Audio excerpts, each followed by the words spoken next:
खोदी करेला। सैया गोदी में सुता के बकचोदी करेला।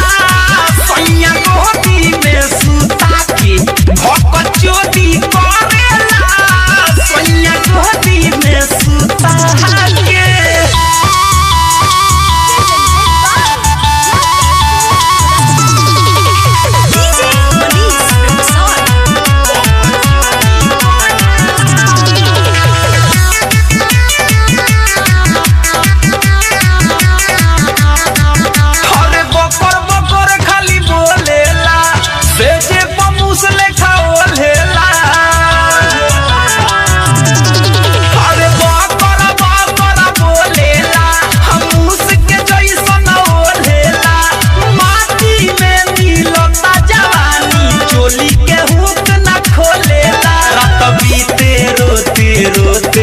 रोज बोएला लेखा जोते काम विरोधी करेला। सैया गोदी में सुता के बकचोदी करेला। सैया गोदी में सुता के बकचोदी करेला। सैया गोदी में सुता के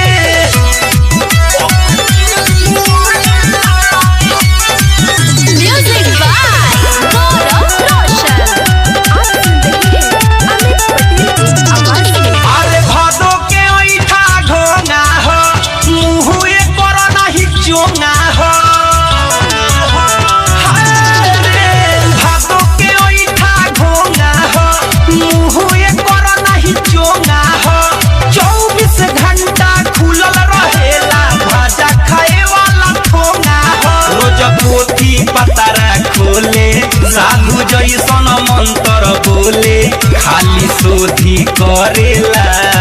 सैया गोदी में सुता के बकचोदी करेला। सैया गोदी में सुता के बकचोदी करेला। सैया गोदी में सुता के बानी देखी अपना भातारा के खेला। दिन भर भचर भचर बोलत रहेला। पैसे करा पर रही कहियो चाटेला ना दही खोदा खोदी करेला। सैया गोदी में सुता के बकचोदी